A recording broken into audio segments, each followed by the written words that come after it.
Hello everyone, and welcome to the latest episode of Southern Soul. I'm your host, Tony Morris. Now, if you're just joining us for the first time, you may be asking yourself, why is this show called Southern Soul?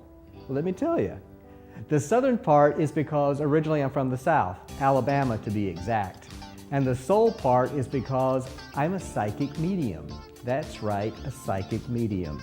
And on Southern Soul, what we do is we cover a lot of spiritually related topics. And of course, we'll talk about, my job as a psychic medium as well. Now, today, I'm in the middle of a museum. Quite inspiring. And that's the theme of today's show, sweet inspiration. Where do we get our inspiration from? Now, there's a number of sources, of course. There's nature, music, food. People can be inspired by food. But for a lot of people, you can't ignore art. Now, art comes in a number of different forms, whether it's sculpture, paintings, even performance art. And what I love about art, and art being such an inspiration to so many people, is typically because the artists themselves, the people who create these incredible pieces, these masterpieces, the people who create those, they themselves get inspired from a number of different sources. So it's almost kind of like art is gives you a double whammy of inspiration, if you want to look at it like that. So art really does connect with me. But we can't discount people. People also inspire other people. And on today's show, a little later, what I'm going to do is share with you two unique people who've inspired me. Now, these are people I've never met, but yet their life story and what they were able to do really connected with me at a very pivotal moment in my life. And I'm going to share that with you a little later in today's show. But before we do that, one of the things that we always do on Southern Soul is take your questions. So let's take a few of your questions right now. Okay, so I've got these questions. The first one, how significant are the stars and constellations to spiritual related work? I actually really like that question because everything is energy. Everything, things here on earth, things certainly up in the sky. And as a psychic medium, you tap into all forms of energy. And the stars also have a scientific connection as well, where it has to do with the gravitational forces, etc. So they certainly impact my work as a psychic medium. But my profession doesn't have a corner on the market by any means. Let me explain to you. My grandmother, when she was living, she actually told me a story, and I'll never forget it. She said that when she was growing up on the farm, her father would always look to the stars and the constellations for guidance on when to plant the crops. That's right, looking to the skies for guidance on when to plant the crops. And also, of course, it affected when they would harvest the crops. And he also, my grandmother explained, also relied on probably one of the most popular books of all time, The Farmer's Almanac, because it was chock full of information regarding the stars and the certain seasons, the solstices, etc.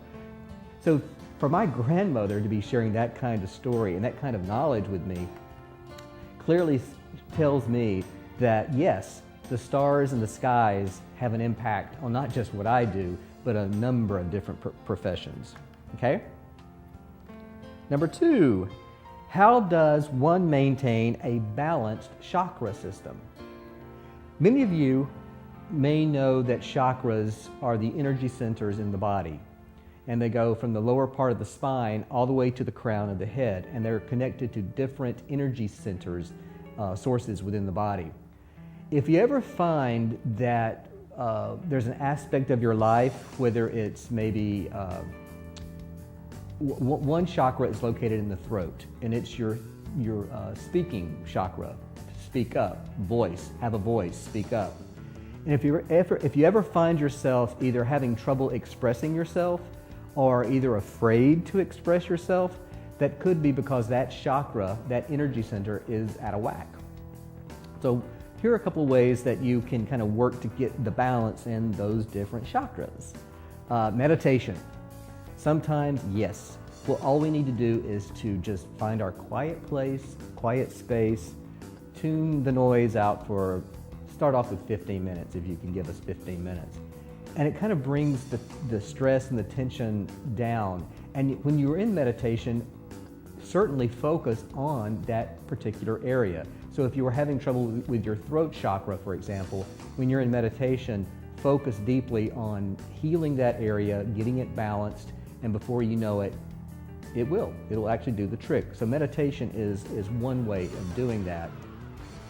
And another aspect is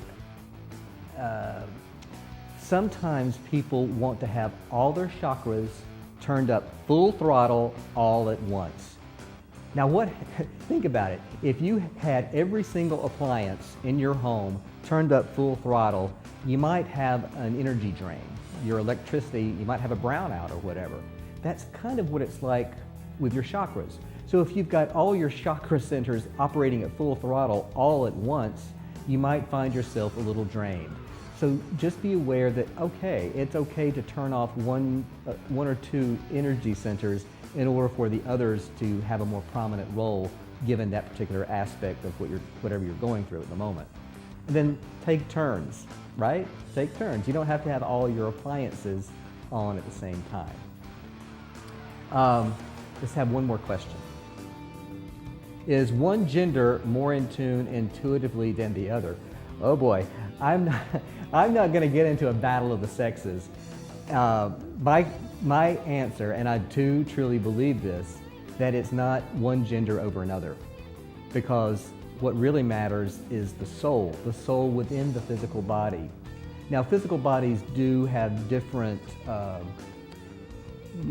certain limitations, or some have more prominence in certain areas. Some people are more athletic or whatever just because of their physical body. But when it comes to intuition, spiritual intuition, it's really about, just connecting with the soul.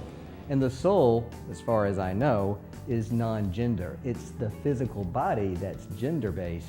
The soul is something completely different. So thank you for those questions. Now, I mentioned earlier that I was going to share my thoughts on two people who have inspired me at a very pivotal moment. And I can't wait to share those stories with you. Okay, are we ready to get inspired now? Okay, let's do it. People, like I mentioned earlier, people can inspire other people. Whether they're living or if they've made their transition, people have a way of inspiring others. Whether it's through their work, their contributions to society, their charisma, their style, their personality, what they represent. A number of different reasons can come into play. And someone once asked me, actually it was my mentor, Debbie, she asked me, she goes, Tony, where do you find some of your inspiration? Now, like other people, I know we mentioned art, of course, but there's certain people that really connect with me. And I want to share with you two people that have really made an impact on my life in a very personal and positive way. The first one is Brother Joseph Zodel. That's right, Brother Joseph Zodel. And what he's most famous for is he designed and created what is called the Ave Maria Grotto in Cullman, Alabama. That's right, just off Interstate I-65 is this wonderful little town, Cullman, Alabama. And in this town is the only Benedictine monastery in the entire state. And Brother Joseph Zodel was actually a monk. He served at this monastery for 70 years. But just as important as his service to his faith was his artistic integrity, his artistic creativity, his artistic legacy. Let me explain. The Ave Maria Grotto is actually on the grounds of this monastery. And what Brother Joseph single-handedly did over a number of decades was he created this acre park of these little villages. To be exact, over 120 little sculptures ranging from, say, the Leaning Tower of Pisa or the Alamo, beautiful chapels, all in miniature forms.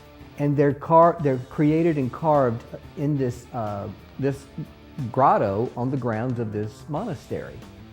Now you may be asking yourself, well, what all did he use to create this masterpiece if it was only just his work? You know, he was the only person doing the work.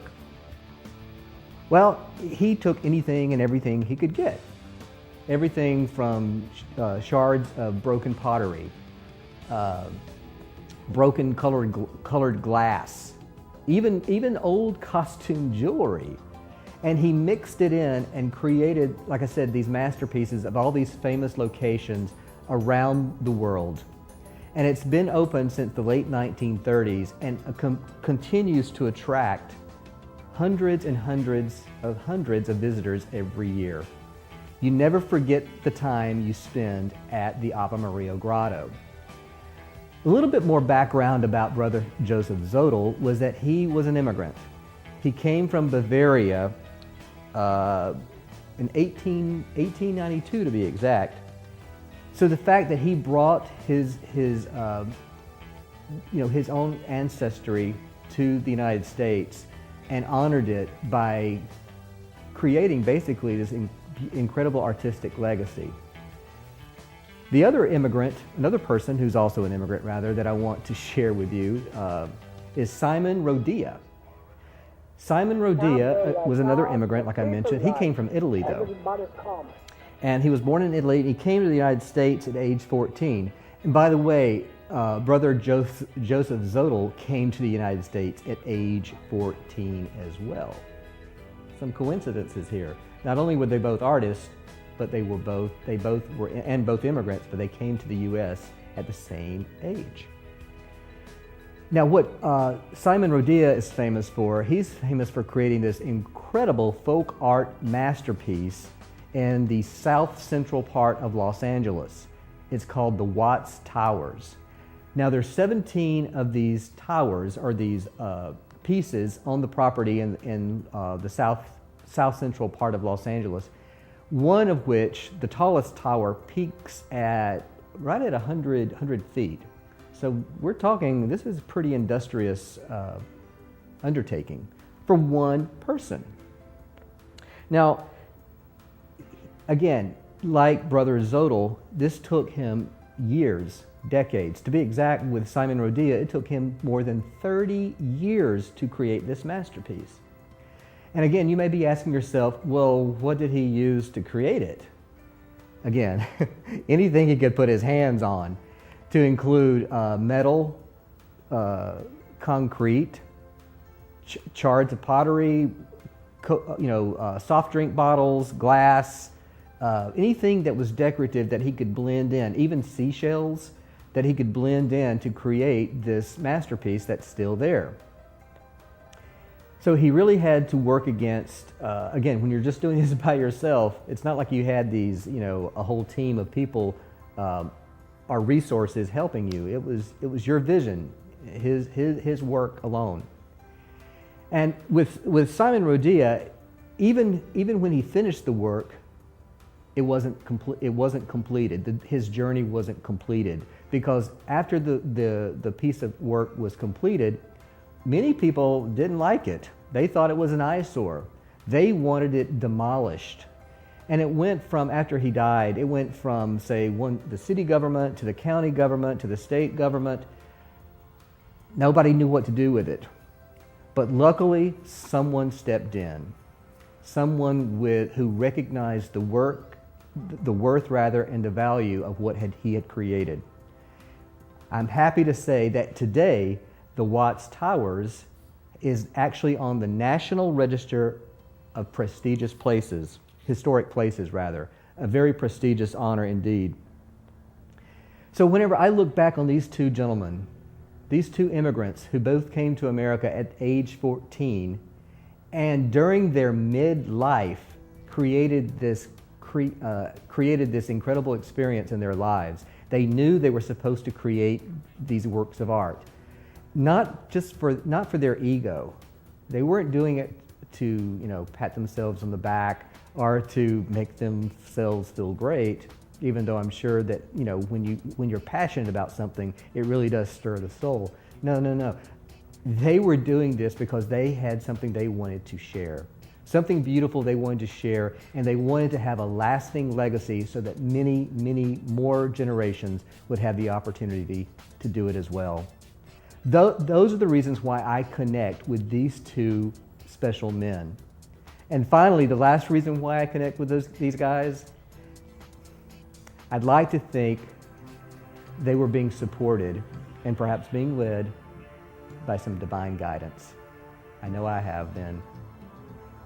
So thank you, Brother Joseph Zodel and Simon Rodia, for your legacy and for what you've done to inspire so many people, including me.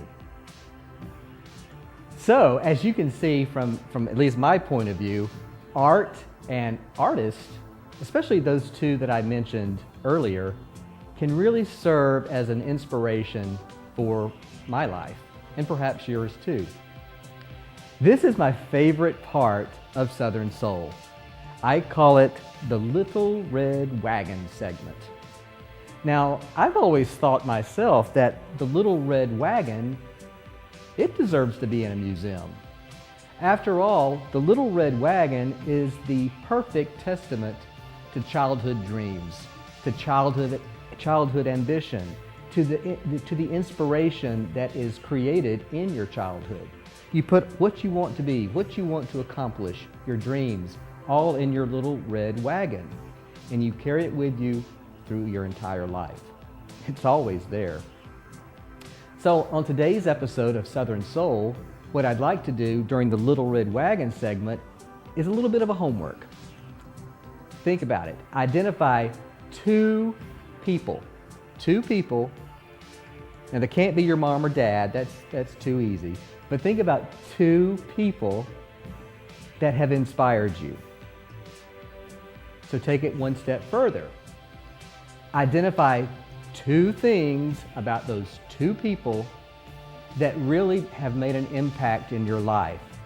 How have they inspired you? What positive impact have they made on your life? Now the final thing is you want to ask yourself, how can I relate those positive influences from those two people? How can I incorporate that into my life? How can I see things from a different perspective? How can I move things forward in my life in a positive direction? Pretty simple homework.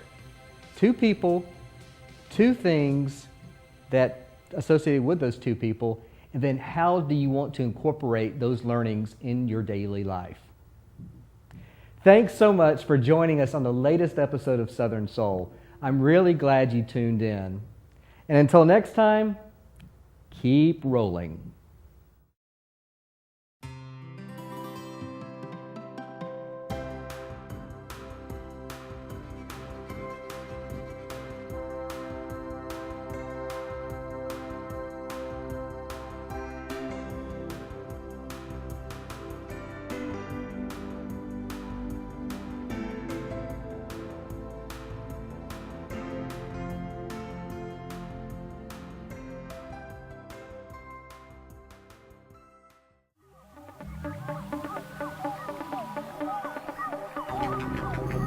Yeah.